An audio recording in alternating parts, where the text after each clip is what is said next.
Om Swastiastu. Assalamualaikum warahmatullahi wabarakatuh. Shalom, Namo Buddhaya, salam harmoni. Baik, selamat malam rekan-rekan semua dan juga Bapak dosen. Pada kesempatan kali ini, kelompok kami akan menjelaskan materi mengenai prinsip pengembangan bahan ajar. Sebelum itu, pepatah mengatakan bahwa tak kenal maka tak sayang. Jadi, perkenalkan anggota kelompok kami. Yang pertama ada Niluh Putumita Kasih Pratiwi dengan NIM 2015 08 10 27.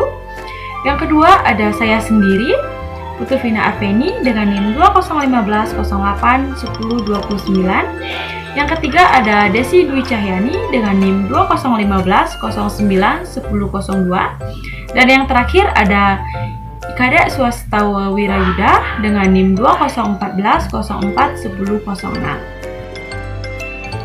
Nah, untuk pembahasan kita pada kali ini yaitu yang pertama ada prinsip pengembangan bahan ajar, yang kedua ada unsur-unsur bahan ajar, yang ketiga ada langkah umum pengembangan bahan ajar, dan yang terakhir ada model pengembangan bahan ajar. Baik, berikut penjelasan dari materi yang akan kami jelaskan. Silahkan menyimak dengan seksama. Baik, terima kasih atas waktu yang diberikan kepada saya. Di sini saya akan mempresentasikan materi mengenai prinsip-prinsip pengembangan bahan ajar. Ada 3 prinsip yang perlu diperhatikan dalam penyusunan bahan ajar atau materi pembelajaran. Di antaranya prinsip relevansi, prinsip konsistensi, dan prinsip kecukupan. Yang pertama yaitu prinsip relevansi atau keterkaitan. Prinsip relevansi diartikan adanya kaitan, hubungan, atau bahkan ada jaminan bahwa bahan ajar yang dipilih itu menunjang tercapainya kompetensi yang dibelajarkan. Dengan prinsip dasar ini, guru akan mengetahui apakah materi yang hendak diajarkan tersebut, seperti materi fakta, konsep, prinsip, prosedur, aspek sikap atau aspek psikomotorik, sehingga guru terhindar dari kesalahan pemilihan jenis materi yang tidak relevan dengan pencapaian kompetensi yang telah ditentukan. Prinsip yang kedua yaitu konsistensi atau keajegan. Prinsip konsistensi diartikan adanya kesesuaian jumlah atau banyaknya antara kompetensi dan bahan ajar. Jika kompetensi dasar yang ingin dibelajarkan mencakup 4 keterampilan, maka bahan ajar yang dikembangkan juga mencakup keempat hal itu. Dan yang ketiga ada prinsip kecukupan atau memadai keluasannya. Prinsip kecukupan diartikan bahan ajar yang dikembangkan menyajikan materi yang memadai untuk mencapai kompetensi yang ditetapkan. Materi jangan terlalu sedikit sehingga kurang menjamin tercapainya kompetensi. Prinsip kecukupan ini berkaitan juga dengan adanya siswa yang sudah memiliki pengetahuan awal tentang materi yang akan dipelajari. Untuk itu, keluasan materi perlu diperhatikan sehingga terjadi perluasan pengetahuan bagi siswa yang sudah memiliki pengetahuan awal dan tidak miskonsepsi.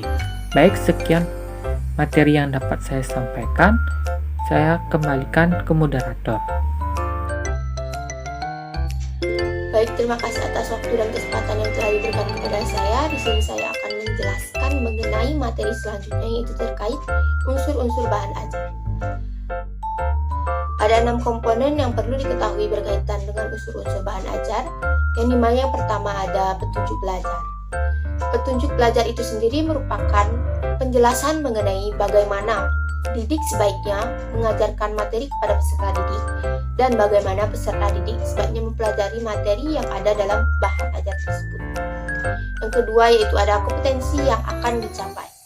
Kompetensi itu sendiri dapat kita artikan sebagai tujuan, di mana bahan ajar haruslah berisikan tujuan pembelajaran umum maupun tujuan pembelajaran khusus yang harus dikuasai oleh peserta didik. Tujuan pembelajaran itu sendiri diperlukan supaya siswa lebih terarah dan mengetahui apa yang harus dicapai. Sehingga siswa wajib menyimak dan memahami maksud tujuan pembelajaran sebelum siswa selanjutnya melangkah ke penyajian isi.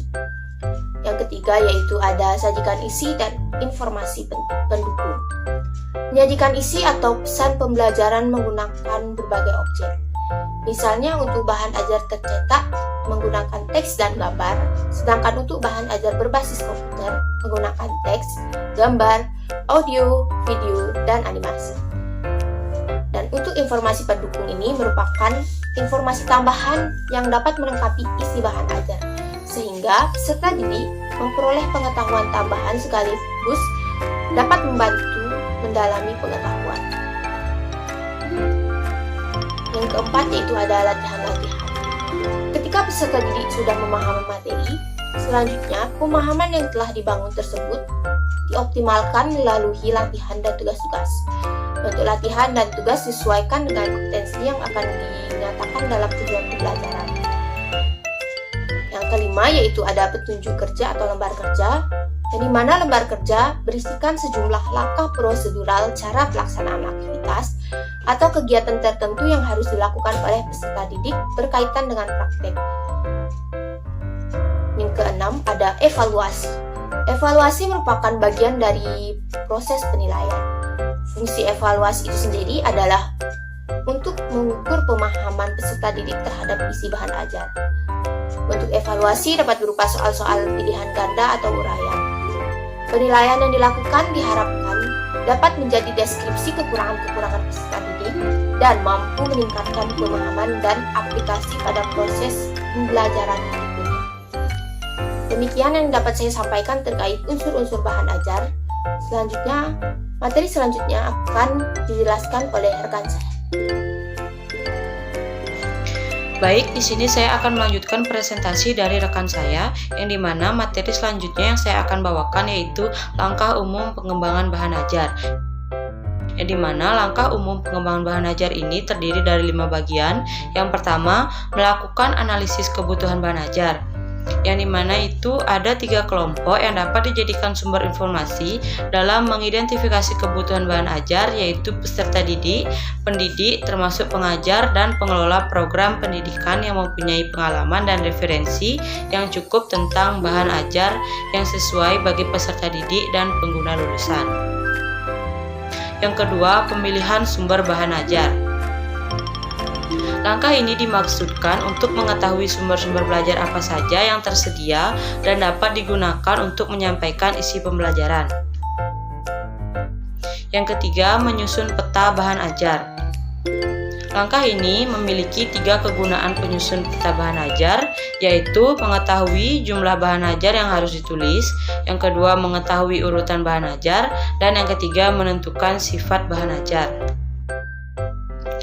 Selanjutnya, membuat struktur bahan ajar.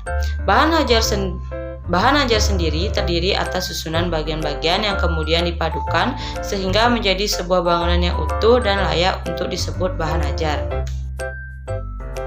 Yang kelima, menerapkan teknik penyusunan bahan ajar.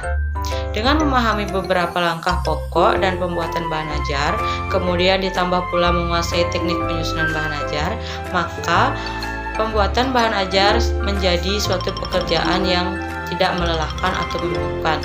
Teknik ini dijelaskan dalam pembahasan hanya untuk bahan ajar cetak. Baik, untuk materi selanjutnya akan dilanjutkan oleh rekan saya. Baik, di sini saya akan melanjutkan presentasi dari teman saya. Yaitu yang selanjutnya ada model-model dari pengembangan bahan ajar. Di sini terdapat 3 model pengembangan bahan ajar. Yang pertama ada model ADDIE, yang kedua ada model Dekeng, yang ketiga ada model Bergman and Moore. Baik, untuk model yang pertama yaitu model ADDIE merupakan model pengembangan bahan ajar yang memiliki langkah yang lebih detail daripada langkah umum pengembangan bahan ajar. Adapun model pengembangannya yaitu model ADDIE ini terdiri atas 5 langkah dalam pengembangannya, yaitu yang pertama ada analisis, yang kedua ada desain, ada pengembangan, implementasi, dan evaluasi. Untuk model yang kedua, yaitu model Degeng, merupakan salah satu model yang dapat digunakan mengembangkan bahan ajar. Nah, dalam model ini terdapat 8 langkah, yaitu analisis tujuan dan karakteristik bidang studi, analisis sumber belajar, analisis karakteristik belajar, menetapkan tujuan dan isi pembelajaran, menetapkan strategi perorganisasian, menetapkan strategi penyampaian, menetapkan strategi pengelolaan, serta pengukuran hasil pembelajaran. Nah, untuk model yang terakhir, yaitu model Bergman and Moore, secara khusus ini digunakan sebagai panduan dan manajemen produksi produk multimedia interaktif.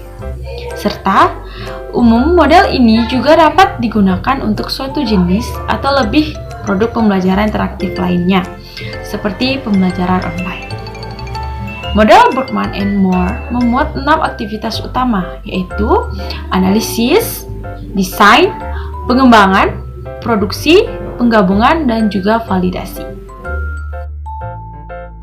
Baik, sekian presentasi dari kelompok kami.